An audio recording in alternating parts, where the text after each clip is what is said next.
Pensa só, existe um livro que por mais de 2 milênios não apenas ensinou matemática, mas ensinou o mundo a pensar.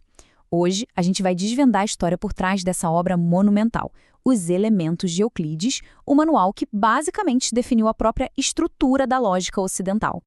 É uma frase forte, né? E ela leva a gente direto para o nosso ponto.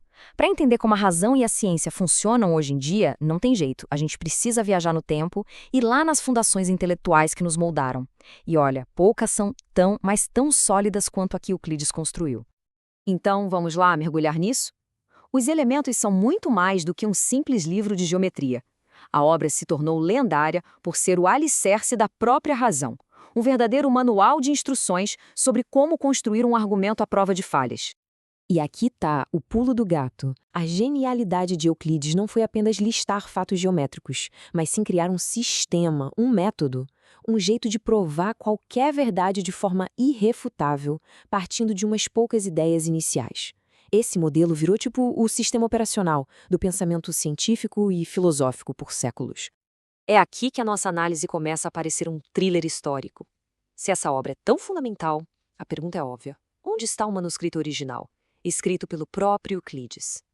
A resposta curta é: desapareceu. Perdeu-se na poeira do tempo, dando início a uma busca acadêmica que atravessa séculos. Agora, o que é realmente impressionante aqui é a dimensão do desafio. Olha só essa linha do tempo. Euclides escreveu a obra lá por 300 a.C. As cópias mais antigas que sobreviveram são de 900 a 1000 depois de Cristo. O que temos hoje são ecos, sabe? Cópias de cópias de cópias, passadas de mão em mão através das eras. Exatamente. Mais de 12 séculos separam o autor dos textos mais antigos que a gente conhece. É um abismo de tempo. E cada cópia feita por um escriba era uma nova chance de erros, de notas de rodapé que se misturavam ao texto, de alterações intencionais ou não. Imagina o telefone sem fio. E aí fica a pergunta, né? Como é que se atravessa essa névoa do tempo para tentar ouvir a voz original de Euclides com alguma clareza? Isso nos leva da perplexidade do problema para a engenhosidade da solução. A solução está num campo fascinante chamado crítica textual. É um trabalho de detetive mesmo.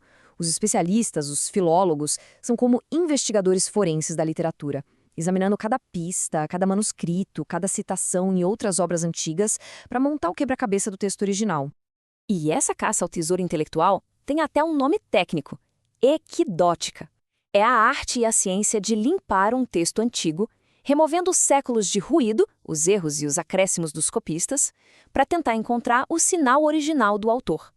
O processo todo é incrivelmente metódico. Primeiro vem a recêncio, que é coletar todas as fontes possíveis. Depois, a collatio codicum, a comparação minuciosa palavra por palavra de todas as versões.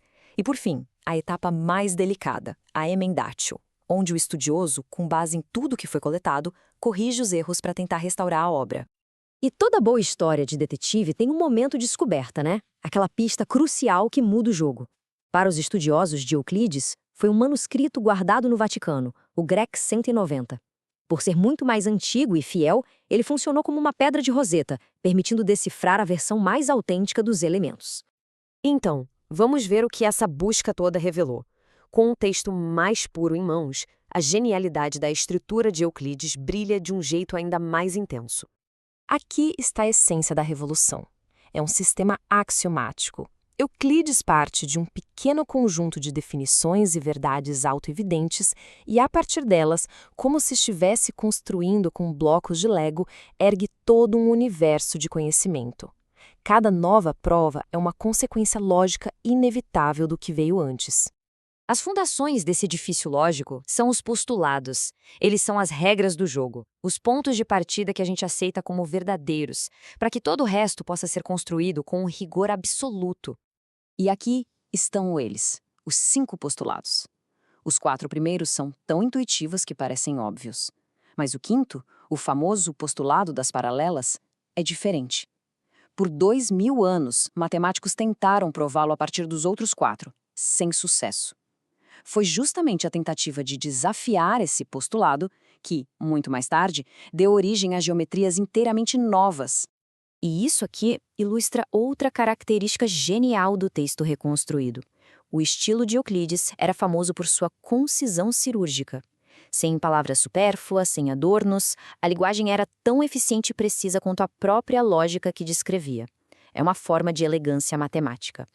E, a partir dos postulados, Euclides deriva centenas de proposições com uma certeza inabalável. Pega um exemplo como a proposição 10, dividir uma linha exatamente ao meio. A beleza está em como a prova usa apenas as ferramentas definidas nos postulados para chegar a uma conclusão irrefutável. É essa cadeia de rigor que mudou tudo. Certo, mas qual a relevância de tudo isso hoje? A reconstrução desse texto antigo não é só um exercício acadêmico. O legado do método de Euclides está em toda parte, moldando o nosso mundo de formas que muitas vezes a gente nem percebe.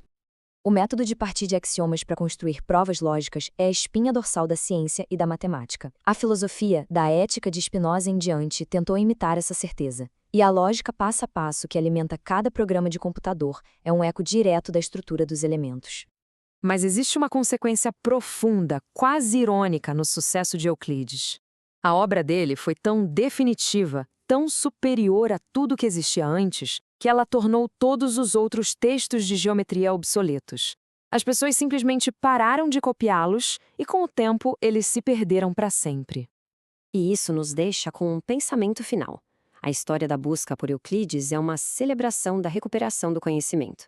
Mas é também um lembrete de tudo que pode ser perdido. A luz de uma grande conquista, por vezes, é tão brilhante que lança todo o resto na escuridão, nos fazendo imaginar que outros mundos intelectuais desapareceram para sempre.